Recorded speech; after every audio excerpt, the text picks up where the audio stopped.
Hey guys, tonight we're going to look at the Esstac plate carrier, another viewer submission.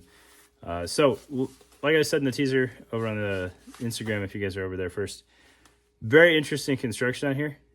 Some things that I've never seen done before. Fairly comfortable. But we got E-Sappies and backers in here. That's what it's advertised to fit. Fits them pretty okay. So we'll get it on the table and take a closer look at it. I should say $250 I think is a pretty fair price for this thing, especially considering the pricing. And then the Cummerbund options, it didn't appear to change the price when I was trying to build one out on the website, but put in Ranger Green with this Cummerbund medium, it came out with $250. So your mileage may vary. We'll see. Let's get it on the table and take a better look at it. All right, so first things first, when we're looking at this thing, it came to me with the placard on it. I double checked the website. The placards are not included, but they are Esstac magazine pouches, which are very well received and used by tons and tons of people, especially for belt kit. So that's the placards that you can get. If you've used Esstac mag pouches, you know how those work. If you haven't, they're easily one of the most highly recommended ones out there. All right, so looking at the plate carrier, two different Cummerbund options. Clearly I only have one of them here.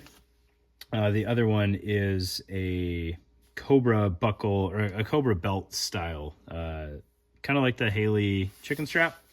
It is, 2/3 height. It's a 2-band type Cummerbund, like a micro belt Cummerbund. All right. So looking at the front of this thing, you have a little bit of molly field up top, and then some very securely mounted side release buckles for hanging your placard on. You can see from the Esstac placard here, it has fairly long tails on it. Oh, it Velcroed on me. That's what's going on.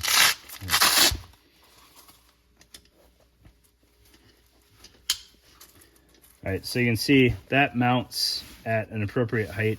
They're shorter cut pouches, which may be part of why there's so much strap there. Again, I don't know what placard you're going to put on here. You may have some ride height issues. It looks to be a pretty standard spot though, so I think it's more so the Esstac placard that's throwing me off. Very good Velcro on these placards. It really wants to take these adapters off, which is unfortunate. All right. Okay, so looking at the front plate bag again, molly field up top. You've got 4 columns and really two usable rows. It's laser cut and there's no voids, so you could drop pouches down a little bit if you wanted to, but really it's just a 4x2 field up there. All right. Rock buckles on the Cummerbund. I think it's rock buckles on either Cummerbund. I can't remember. This one for sure is rock buckles. The other one might be the plastic. I'm going to say knockoff, but not really knockoff Cobra buckles. So I don't think there's anything wrong with rock buckles. Some people have told me that they're more brittle than tubes. I kind of like the function of them better than tubes. So there's very little throw in these. Right, it only needs to move about a 1/2 inch to a 1/4 inch. This toggle keeps getting in the way of me, but you can see you just insert it and then you're all set. So very little movement in those buckles, which I appreciate, and they're much more of a direct side load than the tubes where you've got to offset the whole buckle and drop it in. All right. So like I said in the intro, I built this out with this Cummerbund, $250. I don't know if the other Cummerbund changes the price. I was running into some issues with what was in stock and what wasn't in stock, and I didn't know if I actually needed to get it into the cart to verify the price. All right, so you got your adapters here for your Cummerbund. Plenty of Velcro on there. I don't know why the placard likes that more than the adapter likes the vest, but a little bit of a struggle there. So if you're ripping your placard on and off, you might end up moving these things. All right, the plate bag closure is something I haven't seen done like this before. So it's got these 2 tabs, and we'll get these opened up so you can see them better. but they're kind of like little dog ears in here that wrap around your plate and hold it in place. I like that because it gets rid of those curvature issues, but it ends up being a good bit of bulk in here. It's not a lightweight plate carrier by any stretch. However, there is some very nice construction going on in here. Binding tape or bias tape, however you want to say it, is being used in there, and then you've got webbing reinforcement along the bottom of the plate bag there. This is a very, very well built plate carrier as far as durability and finishing touches go. Right, I think the plate pocket could be a little bit longer, or these flaps could be a little bit longer. There was a good bit of exposed plate on the bottom of this. It locks up, and I don't think it's going to fall out. It's just rubbing me the wrong way a little bit. Right. I do think it's a quality closure there, for sure. You can see it's a little bit of a struggle to get the plates back out, so clearly they're not going to come out too easily on accident. Right. But I do want to get these out of the way because these plate bags are very interesting to me. The rear plate bag is extra tight too. I'm not sure what I did wrong here, but oh my. Bear with me. Got my plate stuck.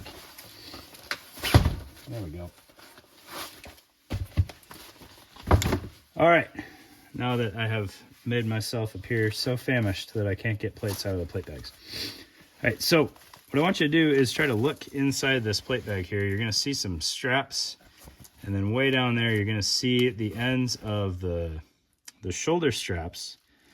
So you guys are going to get to explore this with me, because I tried to figure it out, but I realized sometimes some of this stuff is so non-intuitive that I think it helps if we learn it together. So what's going on here is the shoulder strap from the rear plate bag feeds into these sleeves, and then the excess goes into the plate pocket there, which is not uncommon. But what is interesting is these shoulder straps are very, very much like the Esstac chest rig straps, the bore rig straps, which are wide and well padded. All right, very well padded. So this is a hardy setup going on as your shoulder strap here. You're definitely not going to need aftermarket pads with this thing, or any kind of sleeve to keep it secure. So that's kind of a win, right? But the way that this secures is there's this Velcro square here, and then Velcro running the length of the shoulder straps. So you would stick a sandwich bag or something in here. That is some good lockup. I had a plastic tool floating around. Where did that go? Oh man.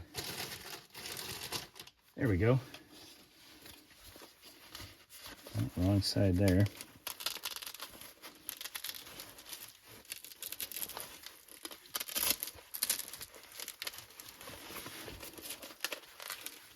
You see, Velcro, you don't need a lot of it if it's sandwiched really tight. But you would insert this sleeve in here, and then you would be able to loosen up your shoulder strap. Right? As I do this, I realize it's difficult enough that I don't really want to mess up this guy's sizing on his plate carrier here. But now I'm kind of committed. There we go.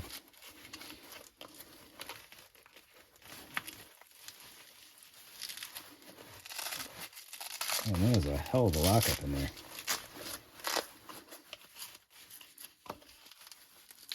I'm gonna break my axle tool here, all right?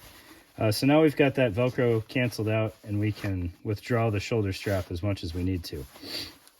I don't know how deep that Velcro runs on the shoulder strap. Let's get silly here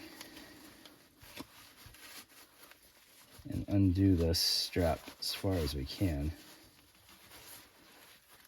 There's a lot of a lot of length. That Velcro runs the length of the shoulder strap. So you've got all the adjustment that you could ever need.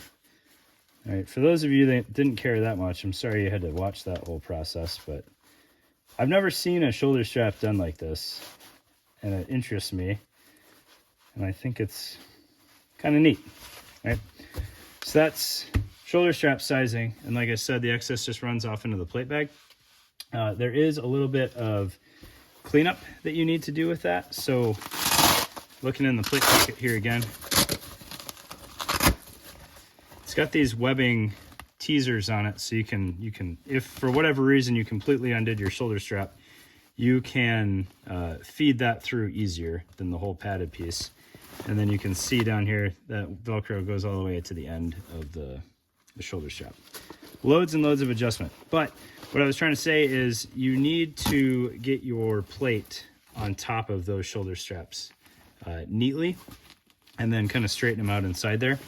And once you do that, it's kind of nice because it's kind of filling the pontoon roll using the shoulder strap, which is an interesting bonus if you don't need to use all the length in the strap. All right, so you do have Velcro here for pontoons. I would say pretty safe bet you're not going to need them in the front because you've got that padded shoulder strap. So mine right now is coming down to about here, which is going to keep the front of that plate off your chest a little bit. All right, moving on to the back plate bag. This one's going to be another adventure for us, and that's cummerbund sizing. So I started looking at this one again, and I was like, there's enough going on here that I want us to walk through this together. So rear plate bag doesn't appear to have anything to do with cummerbund sizing or shoulder strap sizing. Those are just sewn in up at the top. All right, so we will secure that, get those tabs out of the way. And then it looks like we've got a little bit of a Spirit system set up here where it's a closed flap. So we're gonna have to do everything from the sides. But it looks like, okay, this black piece here with these G-hooks is mounted using Velcro to the inside of the back flap here. It doesn't, well, there's some stretch in there. Look at that, some stretch in that piece. And then we adjust the sizing by just moving these G-hooks. So I'm not as worried about throwing off his cummerbund sizing here. If we undo the G-hooks here, hopefully this is on camera well enough for you guys. All right, one G-hook out of the way.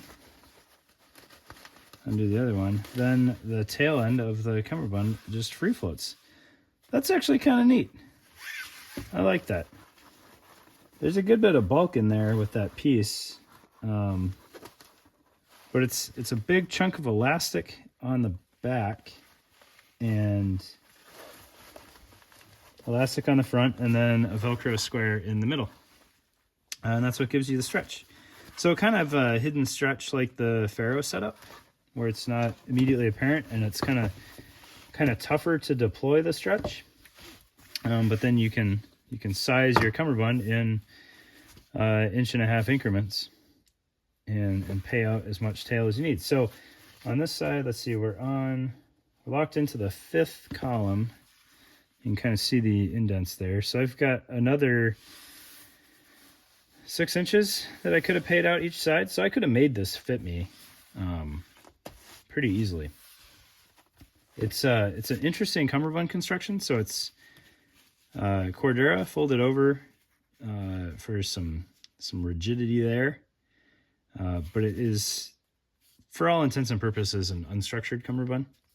So you might run into some issues with some pouches kind of kinking that up a little bit, depending on what you're mounting on there and how heavy it is. It's single layer.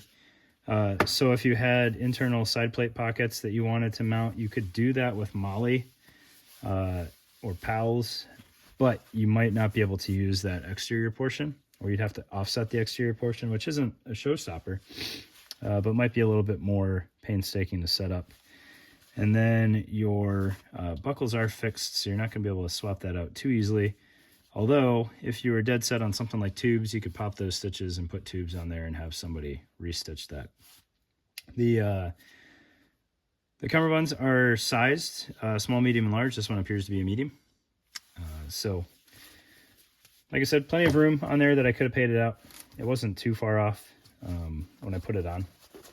And then on the back, you've got your laser cut MOLLE platform here, which has a backer on it that is separate from the outside of the plate bag. So you're looking at, at least 4 layers of Cordura on each plate pocket. I don't know. This looks to be very strong. There's enough, material in between the rows there that I don't think you're going to tear anything. Plus, I'm not overly concerned with laser cut MOLLE tearing, but I know some people stress about that. Velcro field up top. Again, Velcro field the whole front plate pocket, so that lends itself to some options there. That's a pretty interesting plate carrier for $250. I wouldn't complain about it too much. I will say I don't own a lot of Esstac products, hardly any, and it's not because I don't think they're good products, but rule number 1 comes into play pretty strong. So you got to look cool, and for whatever reason, the Esstac products have just never done it aesthetically for me, and this is another one. But this is the closest to a cool looking product, I think. I don't know, pretty neat. I think it's a good value, $250 with a cummerbund, padded shoulder straps, placard compatibility, and a MOLLE rear plate. MOLLE rear plate's pretty important to me. I think that's a good deal.